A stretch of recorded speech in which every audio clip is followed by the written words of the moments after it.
August 10th, 1941. Just like the Soviet High Command predicted last week, this week the German formations facing the Western Front defeated the Soviet reserves and surrounded once again the retreating units of the Western and part of the Central fronts. With the Luftwaffe ruling supreme over the skies, there is absolutely nothing that the Red Army can do to save the trapped units. But the Germans begin as well an offensive in a sector of the front that the STAVKA failed to anticipate. Yes, this week begins the German push against Leningrad.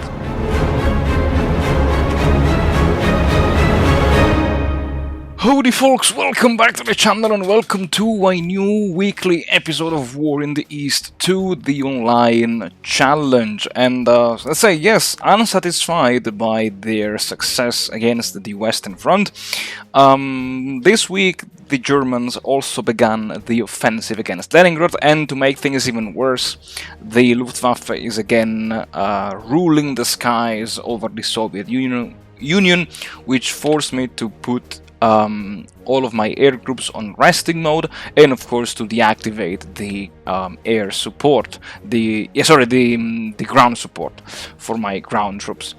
And let's say the new offensive against Leningrad caught me by surprise, because when I look at the battles here, okay, he used the 1st Army Corps, which belongs to the 18th Army here, and interestingly he seems to have let's say attached a Stug battalion and 1 Pioneer battalion directly to the infantry divisions, besides reinforcing the army corps with support units, and then he simply he kept crawling and pushing, I would say, northeastwards.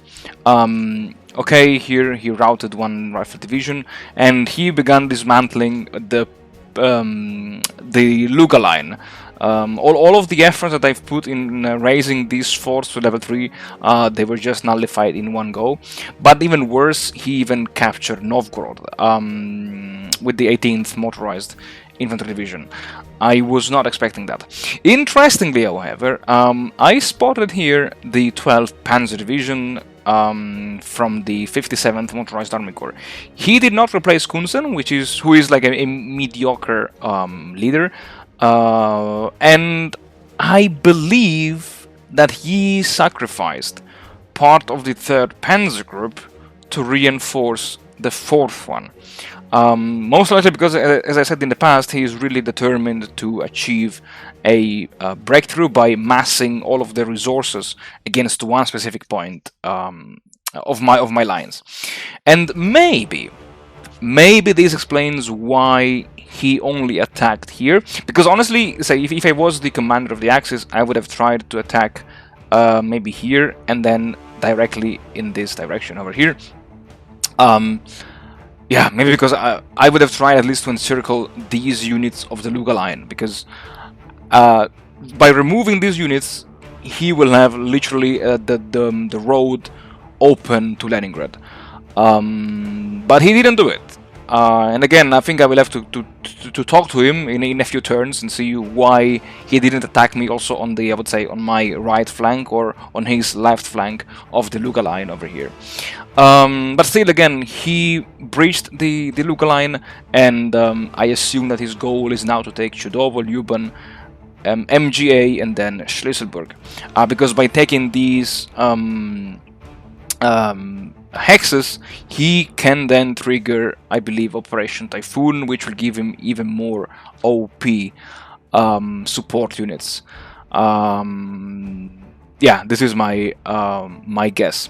And yeah, so the situation again here is deteriorating quickly, and so the goal of this week is to maybe send some units from the 27th Army north to support the efforts of Leningrad, to support the defense of Leningrad, and I will abandon the Luga line. It makes no sense to stay here, it's just a suicide.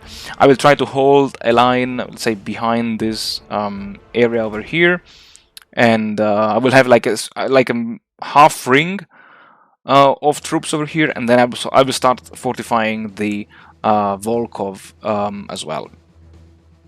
And yeah, in the sector of the Western Front, he he sealed again the pocket.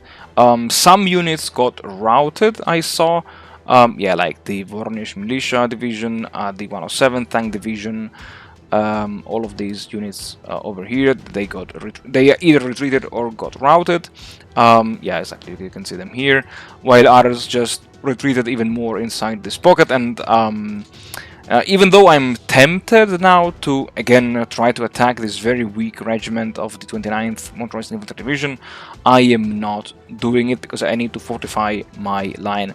And look at here, the Grossdeutschland regiment. I don't know if he was trying to pull it back and somehow he ran out of movement points, but this is like a telling indication that the 2nd Panzer Group could be either here, here, or here.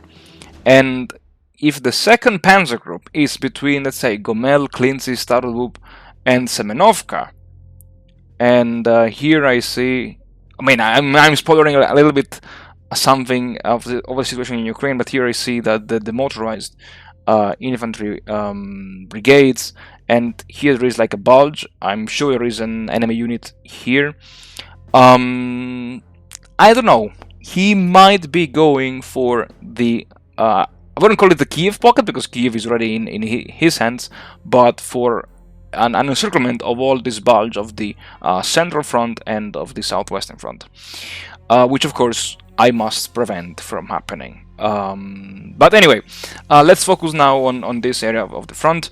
I also forgot last week to show that I moved to the map some units from the reserve tier boxes, namely the 146th Rifle Division, these 2 Cavalry Divisions, and the 216th Mechanized Division, because this one is like, I would say, a veteran of the Northern Front.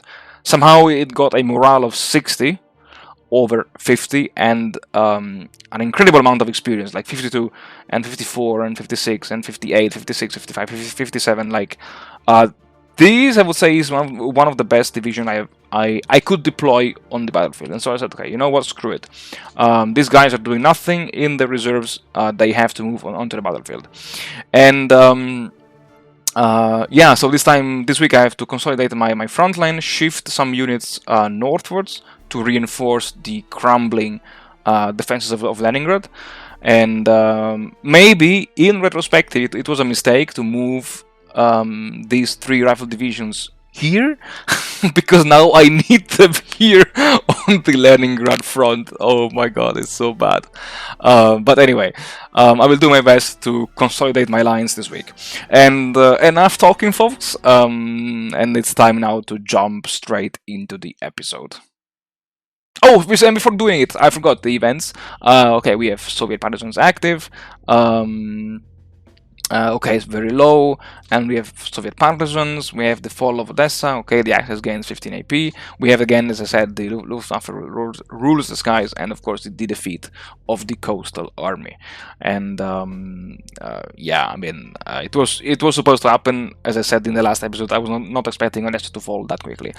Okay, enough talking, folks, and let's dive straight into this episode. All right, folks. So I will be quick, and yeah. So first of all, I wanted to say a few words about my let's say the moves of my opponent. I must say, I was not expecting an attack against Leningrad now, because to be honest, I was expecting an attack against Leningrad much earlier during the campaign. Also because I've been following some other Soviet and Axis AAR on both Discord and the forum. And generally, from what I've seen, I would say a very successful Axis player always strikes at Leningrad already in late July. Would be interesting to see my opponent's point of view, if he's willing to reveal part of his strategy. But the fact that he delayed so much the offensive against Leningrad to allow me to fortify the Luga line I don't know, maybe it was the wrong move, maybe he rested too long, maybe he should have just pushed as hard as he could have, let's say 2 or maybe even at least last turn. But yeah. Anyway, despite this, I would say his opening move against the Luga line was a complete success, because he pierced the southernmost edge of the Luga line, and he just overrun the local defenses, and this will force me now to pull back, as I said earlier, and yeah, let's see how much I can manage to hold in the upcoming weeks. But for sure, I cannot stop the panzers, and I feel I cannot prevent the enemy tanks from reaching Lake Ladoga, maybe already at the end of August. For sure, what I will do is to defend the Neva crossing, and the line stretching from the fortress of Oranienbaum, and then going through Colpino and the other hex city that now I forgot his name. But yeah, and also I want to reinforce a little bit the Western Front, because this lack of movement and attack against the Western Front is kind of suspicious.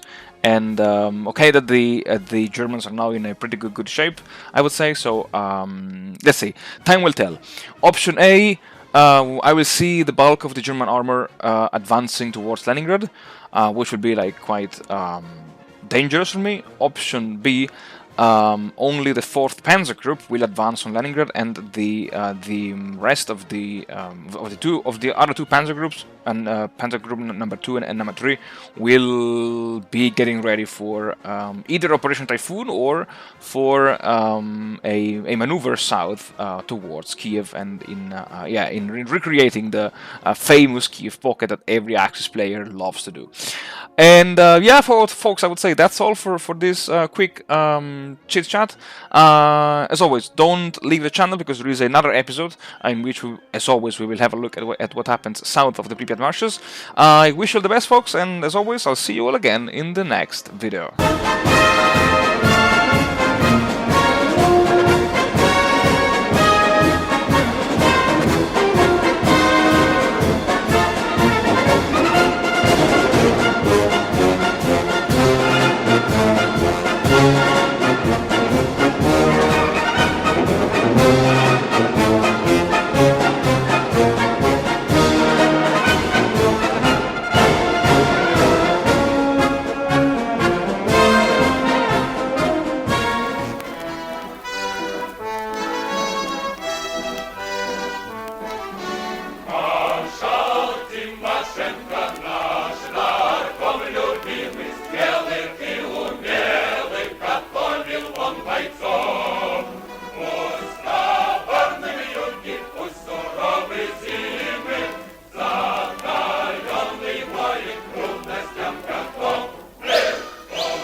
Lashenka,